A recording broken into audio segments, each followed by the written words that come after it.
Hey, I'm Sarah Greener. I am your host, the creator of the Power Hour Time Back System and the Success Map Systems download process.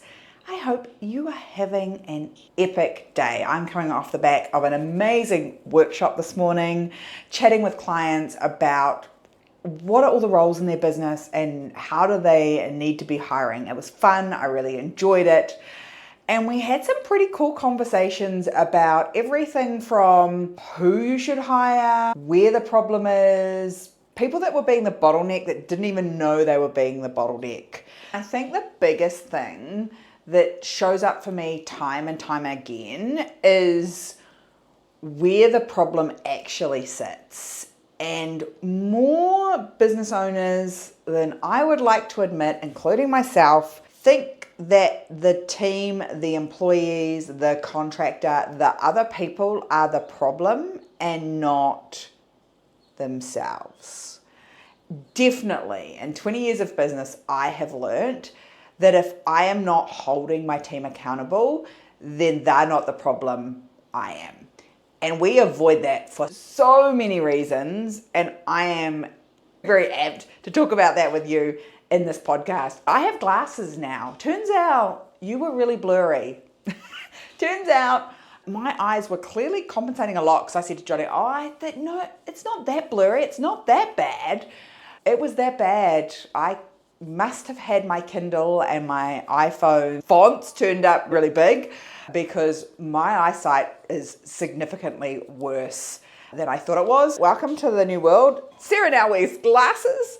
My mum has been telling me that I was going to need glasses since I was probably 7 or 8 when I used to read under the covers with the torchlight because I had to share a room with one of my sisters. We were 4 girls, and so I always had to share a room with one of my sisters. I used to read my books with a torch under the covers, or I would go and sit on the toilet and turn the light on the toilet and read my book. Every time my mum caught me with the torch under the covers, she would go, "You're going to need glasses. If you keep doing that, you're going to need glasses."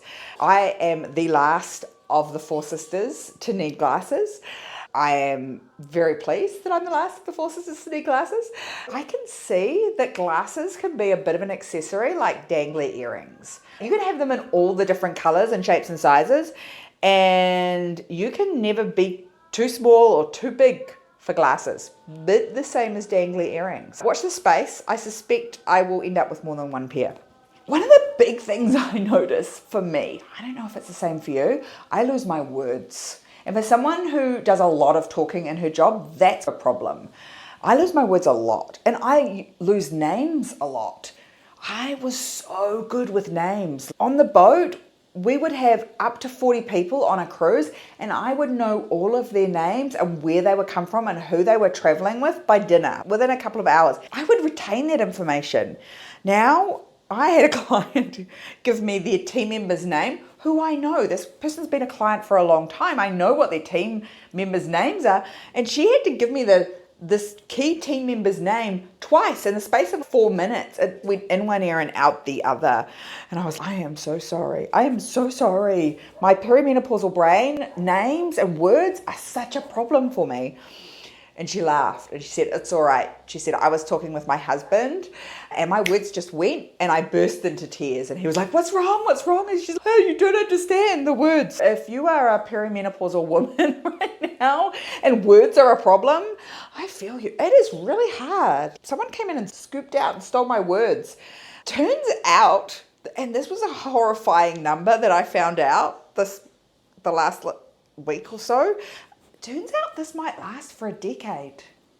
A decade of these symptoms. I think that when your brain's like that, especially if, like me, which I'm going to guess you probably are, you're a woman who's running a business, you might have kids. If you planned it poorly like me, because nobody told me it was going to be like this, you might have a child or children, multiples, going through puberty while you're going through perimenopause. Ooh, nobody warned us about that. You're running a business, you're trying to show up and market, you're trying to facilitate your team, you're trying to keep your marriage together. oh, I see you. This is a ride, people. This is a ride. At the end of last year as a family, we discovered this thing called fascia release. It's a form of yoga, maybe? It's not very relaxing. I don't even know how you describe it. I'm going to get a good description for you. But basically, we take 2 different size balls, we combine it with breath work, and we use it to release different parts of the body. And fascia is the stuff that connects everything together. It's a recent discovery for us. All 3 of us were getting massive improvements in the way our bodies were moving and how they were feeling. And then we stopped doing it. How often do we do that? Something was really helping, something was working really well for us, and then we stopped doing it. We got back into it this week on Monday. You chase the pain. There's very much a breathing into the uncomfortable with fascia release. I'm very grateful that we've got back to it, because I certainly, like niggly stuff that's been around for ages and ages, this just helps. And I think one of the reasons are, you know how when you go to the physio and they give you the exercises to do and you never do them? Doing the fascia release is like doing the exercises. Both Scarlett and I have been toe walkers, and that comes with tightening of muscles in interesting ways, and the fascia release is really helping. Mine isn't as pronounced as it was 20 years ago. It was very pronounced when I was in my 20s from a very young age, and Scarlett's is very pronounced. And when we got here, she couldn't put her heel to the ground. She couldn't get her foot to 90 degrees. And now, since we've been doing this work with Shannon, she can get her right foot, I think it is, her heel to the ground. It's also focused around that somatic release, how the body keeps a score and it stores trauma and stuff in different places. It's really great for releasing that. Going back to things that we forgot to do. When things work so well, you forget to do them. Yeah. What's one thing in your life that works so well, you stop doing it? Because when you pick them back up again, you're like, oh, why did I ever stop? So I was talking about at the start how we did our hiring playbook workshop earlier today, and it was awesome. We had clients on the call where we mapped out what are all the roles in the business, even if they're doing them all. There were some clients that were like, I'm putting my name next to everything. You're like, yeah, you are. That's really normal. And eventually we want to get to a place where you're not doing all the things. If you are still doing all the things, you don't have a business yet, you're self-employed. You can only get to a business where you're leveraging other people or other technology to do jobs. If the business is solely reliant on you, it's just you, that's self-employment. And it's very hard when you're in self-employment to generate income when you're not taking action. It's very hard to leverage things. It's very hard to make it sustainable. I've got some clients in that position, and then I've got some other clients that have got multiple team members. And what we saw was a couple of things. We saw it where everyone and everything is coming through one person in the business, and generally that's you as the business owner. And that's why you don't have much time, because you're getting all the interruptions, all the questions, all the drama, all the chaos is coming straight through you. And if you don't have clear expectations, you don't have clear systems, then that becomes a problem. The second part, that is the one that I want to talk about today, is the one that comes where you have clear expectations. Your team know where the business is going. You know why they're going there. They know what all the values are. And if I called your team and I asked them those questions, they could answer them, maybe not in exactly the words that you would use, but they can be clear enough about them. Then we fall into the second problem. If you're frustrated with your team, but you never actually tell them what they're doing wrong or right, congratulations, you're the problem. And that's basically where this client was at. She was like, oh, I think maybe I should give this person these jobs and give that person this jobs, and that would give me back my time. I said, you could, or you could ask the people that you've already hired and you're already paying to do the work you're paying them to do. Then she gave me a big long list of excuses about why she didn't have time, why she couldn't do it, why it didn't work. In that moment, I could see her. I know it's just an excuse. She got to the place where she's, it's me. I'm the problem, isn't it? It's me. And it was like, yeah, it is you. Because if you're not willing to tell your team what they're doing specifically in alignment with your expectations, your systems, your values, every day. Hear me clearly on this. Daily. And the flip side of that, if you're not willing to tell them where they're falling short, where they're missing your expectations daily. Notice I don't say after their 90 days. Notice I don't say at their performance reviews. I say daily.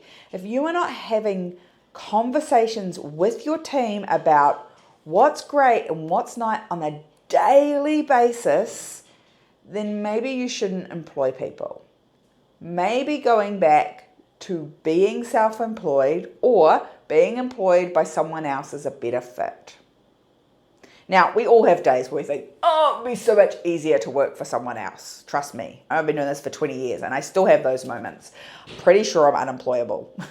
Pretty sure I'd get fired real fast if I went back to a job. How can we make this stuff happen? The problem that you've got is that, unless I'm mistaken, people can't mind read. And that includes your teams. Your team members are not mind readers and they can't guess what you want. If you're not being explicit and you're not telling them or showing them or giving them a system that tells them exactly what you want and exactly what you need, then how are they possibly going to deliver on the client work or the process or the marketing or producing the product that you want if you're not being clear with them? A lack of clear daily feedback leads to frustration, inefficiencies, and resentment. No one wants to work in an environment like that, including you. We have to fix this. We have to stop being, as the business owner, so scared to ask our team members to do the job we're paying them to do. At no point do the people that work for you ever have to come cap in hand and beg you to pay them. They don't ever have to do that. And if they do, there's another conversation we need to have. Now, I'm pretty sure that your team have never had to beg you to pay the wages. And yet you are not telling them where they're missing the mark. You are not telling them what they're doing awesomely so that they can be a great team member. You've hired this person, you're paying this person, and you're still doing their job for them. And over time, you're getting more bitter and more pissed off and more resentful about it. And the truth is, the person in the mirror is the problem because they cannot read your minds. I'd love to tell you that common sense was a thing. It's not. Mind reading is also not a thing. And you don't get magical unicorn employees. They require you to lead them. That's the whole point. You have to lead the business. Because if you're not leading it, nobody is. If you're not leading your team, nobody is. So how are we going to fix it? You got to give some daily feedback. Every day we want to do a mix of 5 to 1. 5 things that they are specifically doing well that are giving you the outcome that you want. 5 times a day, you should tell every team member 5 specific things that they are doing right. Alongside those 5 specific things that they're doing really well, we want to give them 1 tweak. 1 piece of feedback that asks them how they can meet your standards. Not telling them how they can meet them, asking them what do they need to do to meet your expectations and standards. When we're leading, we want to ask a lot of questions and do a lot less telling, because if we do telling, they turn their brains off and they don't think. And then it creates more problems because they're going to ask more questions of you because you become the chief problem solver of everything. You have to hold your people accountable.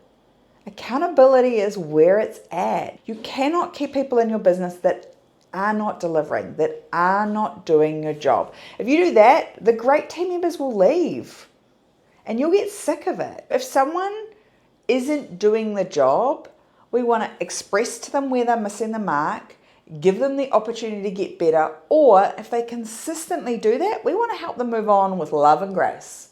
There's the door. No one's keeping them there, but the expectation is that you do your job.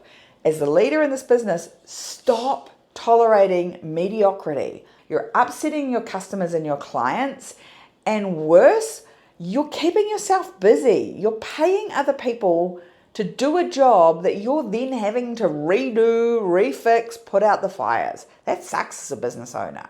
You gotta get in there and hold them accountable. On a daily basis, you wanna be talking to your team, especially if it's a small team.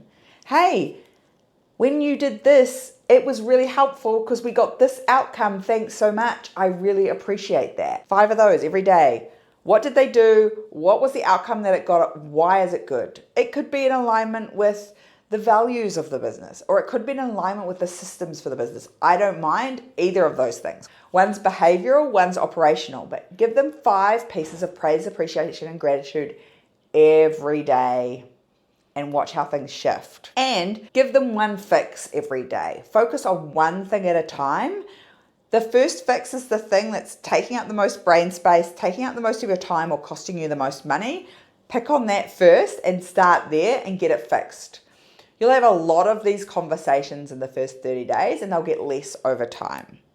Set that up with all of your team, and if you have a layer of leadership, so if you're not the direct report for everyone in your business, have those people that are leading and managing inside your business set this up with their team members. We've got a culture of daily fixes and daily wins across the whole business. Have some metrics. How do people know if they're doing a good job if they don't know what the scoreboard is? How do we know we're winning in business if we don't have a scoreboard? You should have a scoreboard for every role in your business. People should know exactly what they need to do each week to win. Every role should have a dashboard, and every human in your business should be able to check in and go, oh yeah, I'm winning this week. Oh no, I'm missing the mark this week, and know how they can start to fix it. If someone isn't improving, if someone's doing the same things over and over again and isn't getting better, then maybe there isn't a role for them in their business. That sounds harsh, but truthfully, you're paying them to do a job. They need to do it. Because otherwise, the only person missing out is you. Either lead your team or go back to working solo. Accountability is leadership. Till next time, stay moxie.